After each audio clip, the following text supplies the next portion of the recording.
First, allow me to say that I'm delighted to be here tonight at historic Army-Navy Club here in Washington.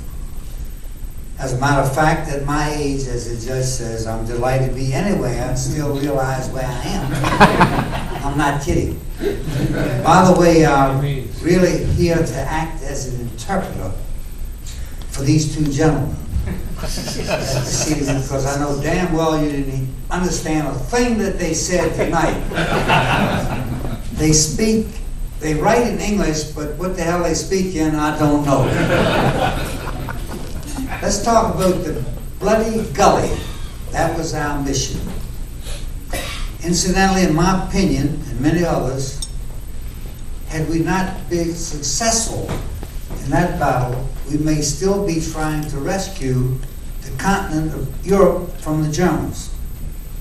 If the Germans had broken through our lines in that engagement, there was nothing between us into the beaches where we were not too well dug in from the invasion initially. It could have been a disaster for their lives if we did not hold. The date was June the 13th, 1944, a significant date for me. It was my birthday. I thought many times that day, born June 13th, died June 13th, at least they would have saved money on the stone cover. Only one date for both of them. The day before, June the 12th, the 506 participated in a fight that drove the Krauts out of Carentan, a key city that was part of Normandy, an area just between Utah Beach and Omaha Beach, two large beach landing areas assigned to the American forces on D-Day. We accomplished our mission big time. That evening, June the 12th, at a regimental briefing after the rousting of the Germans from Carentan, I was told to be there to represent a staff person from the 3rd Battalion. Almost all of our regular staff officers had either been killed, captured, or wounded.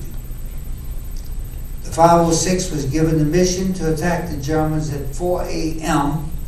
June the 13th, to drive them further away from Carentan inland. What we didn't know was that the Germans were being briefed at that same time to recapture Carentan on June the 13th at 4 a.m. kickoff time. I'm sure you get the picture. I was assigned to be on lookout for the 3rd Battalion, right flank, attached to H Company. I was to keep 3rd Battalion informed that F Company, 2nd Battalion, was on line guarding our right flank as we were attacking the Germans on a regimental frontal attack or assault. That was to drive them away from Carentan and deeper inland. This would give our overall forces some breathing and maneuvering room to break out of the breach area, or beach area. The 3rd Battalion right flank was marked by a huge hedgerow running along the entire length of the gully and parallel to a road leading from Carentan. F Company should have been alongside the hedgerow on the other side of the road. When we kicked off at 4 a.m., all hell broke loose.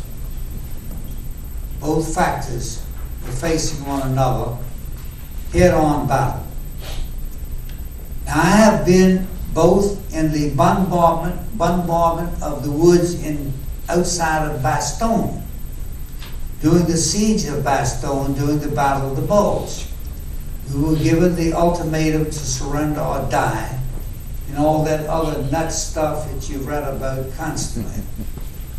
After we refused that offer, we were subjected to what was supposed to be the worst artillery shelling ever, some say. I say that the shelling we took on June the 13th was the most fierce by far of all we have ever seen. And I was at both places during the war. I will let the authors explain the rest of the fight. No one has researched this battle or any other firefight that took place at Normandy as thoroughly and accurately as these two authors have done. They've been over Normandy, I guess, like 49 times. 51, excuse me. I wish to thank them personally for the service they have rendered my comrades in arms. For my money, they have had it right on both areas. Thank you very much. I'm delighted to be here tonight with you.